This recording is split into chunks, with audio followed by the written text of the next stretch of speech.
Hello दोस्तों, आप सब ने कभी न कभी कहीं न कहीं ये पढ़ा या सुना तो होगा ही कि बल्ब की खोज कैसे हुई, टेलीफोन की खोज कैसे हुई या टीवी जैसे जो इलेक्ट्रॉनिक प्रोडक्ट हैं उनकी खोज कैसे हुई। लेकिन क्या आपको ये पता है, ये सारे जो इलेक्ट्रॉनिक प्रोडक्ट हैं वो जिस एनर्जी से चलते हैं यानी कि इलेक्ट्रिसिटी, उसकी खोज कैसे हुई। जानने के लिए इस वीडियो को अंत तक देखिए और चैनल पर नए हैं तो सब्सक्राइब करके बेल आइकन दबा दीजिए। तो शुरू करते हैं। तो सबसे पहले मैं आपको बता दूं कि ये जो इलेक्ट्रिसिटी या करंट है वो दो प्रकार की होती है, एसी और डीसी। जिसमें से जो एसी है वो हमारे घर में जो नॉर्मल इलेक्ट्रिसिटी आती है वो है, और जो डीसी है वो जो बैटरीज या फिर जो सेल्स का करंट होता है वो है। तो इसी डीसी करंट की खोज सबसे पहले हुई।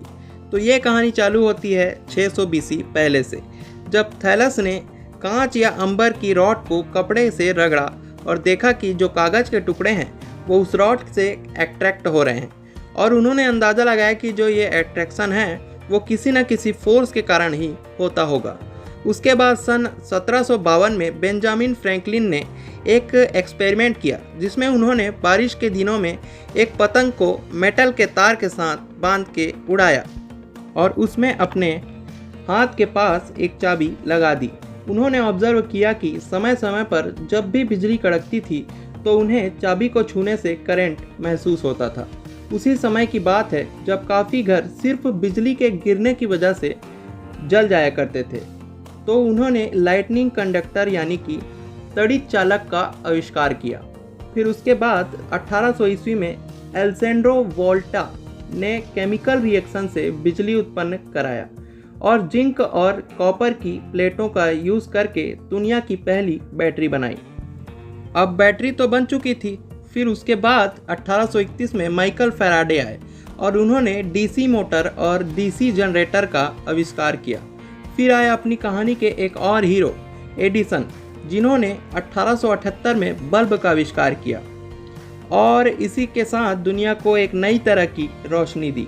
उसके बाद उन्होंने खुद की डीसी करंट प्रोडक्शन कंपनी शुरू की और कई घरों और कारखानों को बिजली पहुंचाने लगे।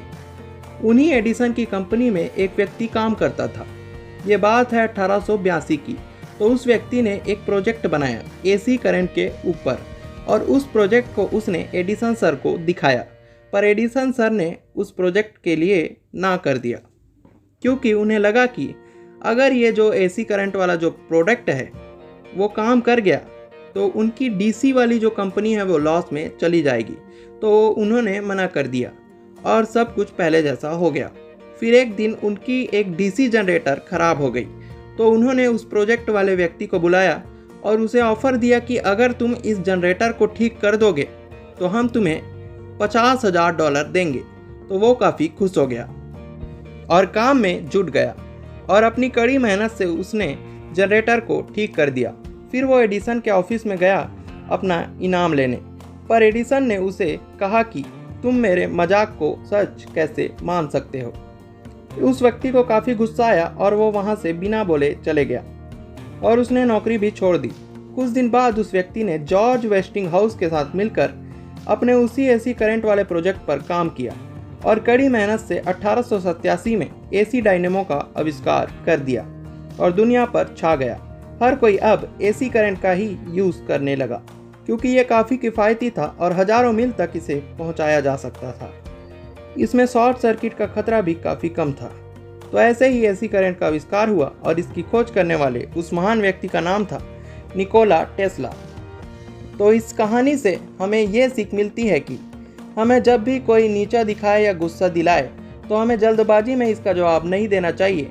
इसके बजाय हमें अपनी सफलता से इसका जवाब देना चाहिए। तो इसी के साथ इस वीडियो को अंत करते हैं, और अगर आपको ये वीडियो पसंद आई तो वीडियो को लाइक करिए और चैनल को सब्सक्राइब करिए। और आपका कोई फीडबैक है या फिर वीडियो में कोई कमी है तो मुझे कमेंट में बताइए। और अगर आपको आगे आने वाले टॉपिक्स के लिए कोई आइडिया है कि मुझे किस टॉपिक पे वीडियो बनानी चाहिए तो मुझे कमेंट में बताइए। धन्यवाद।